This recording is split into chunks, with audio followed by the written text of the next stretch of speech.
gentlemen, boys and girls, we're sure you can't wait to enjoy your holiday. But to help give everyone a bit of space, you'll leave the plane row by row. You must stay seated and buckled up with your face mask on until we ask your row to stand up and leave. Just to let you know, you're not allowed to smoke or vape on the way to the terminal or in the terminal itself. Before you go, please make sure you've got everything with you. And take care when you open the overhead lockers, as some things may have moved during the flight. We'd also like to let you know of some changes you may experience as you leave us and pass through the airport. You'll need to keep your face mask on, but we'll need to temporarily remove it at passport control.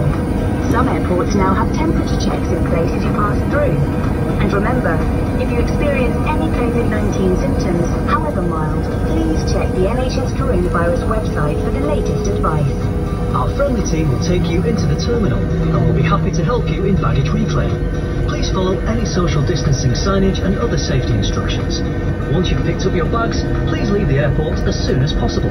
If you're on a Jet2 holiday and taking the transfer coach to your hotel, you'll need to wear your face mask until our customer helpers say it's safe to take it off. Our customer helpers will be ready and waiting for you in the terminal. You can't miss them. They're wearing our famous red uniform and, of course, a big welcoming smile, just behind their mask.